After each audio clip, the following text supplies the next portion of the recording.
I take this opportunity to congratulate you on your decision to establish a Bus Industry Confederation National Secretariat and appoint a National Executive Director in Canberra, as this will help to ensure that the strong working relationship that we have established with your industry is maintained. Our bus and coach industry is an important part of the nation's transport system and helps to ensure that Australians have real travel choices every day of their lives. Although public transport is a responsibility of the states, there are areas where the Commonwealth plays a major role. The bus and coach industry is a vital part of Australia's land transport system. The industry has an important role in urban public transport and is essential as a transport link for Australia's regional communities.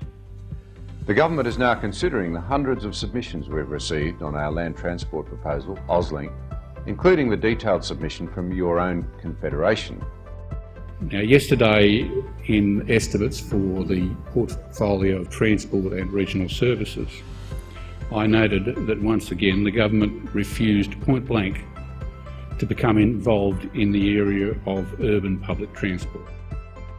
Is that we send a clear message to the federal government that we are deadly serious about them taking a leadership role in the development of sustainable transport systems for Australia. And the final thing was the Crosby-Textor stuff, the electorate research, trying to actually get a handle on where we fit in the scheme of things and use that information in a strategic way to influence the political process so politicians think, hold on, at a federal level public transport is important, we can no longer hide behind the federalism and say it's a state issue. Western countries, with the exception of Australia, typically obtain targeted financial support for public transport from its national government, even though the national government is not responsible for service delivery. Australia stands out alone. But our strong view is that the federal government has a real strategic role, and that is in providing policy at the top level for us to carry out operations within the states. When I started this job 8 years ago, you remember I said, by the time we get there, this is not even on the agenda, it's a decade. It's a decade before we get there. We're 8 years into it. The last 2 years we're starting to see a little bit of momentum out of the federal government. The national government has a responsibility to invest in our cities and to invest in urban public transport. We haven't just talked about it, we've actually done it. Anthony Albanese, who really did a terrific job for Australian cities in his time as Minister, because he really got it, released the National Urban Policy that had 20 different policy initiatives that we should pursue nationally. 11 of those initiatives were to do with moving people.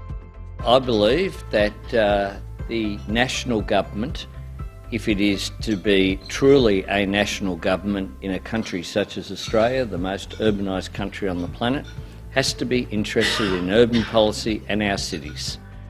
We now have a federal government that, unlike its predecessor, sees no role for it in the question of how we fund and build urban public transport infrastructure and how we manage and plan land use and transport in our cities.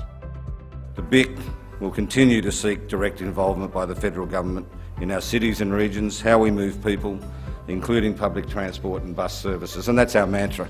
We're not going away. We've been pretty solid for the last decade on what we say. Our message hasn't changed, and it's like a water drop on a stone. Sooner or later, we'll actually get there, I reckon. Livable, vibrant cities are absolutely critical to our prosperity. Historically, the federal government has had a limited engagement with cities, and yet that is where most Australians live. It is where the bulk of our economic growth can be found. We often overlook the fact that livable cities, efficient, productive cities, the environment of cities, are economic assets. You know, making sure that Australia is a wonderful place to live in, that our cities and indeed our regional centres are wonderful places to live. We have to ensure for our prosperity, for our future, for our competitiveness, that every level of government works together constructively and creatively to ensure that our cities progress, that federal funding of infrastructure in cities, for example. So within the Ministry of Environment, I'm appointing the Honourable Jamie Briggs MP to be the Minister for Cities and the Built Environment, to work with Greg Hunt, the Environment Minister, to develop a new Australian government agenda for our cities in cooperation with state, local governments and urban communities.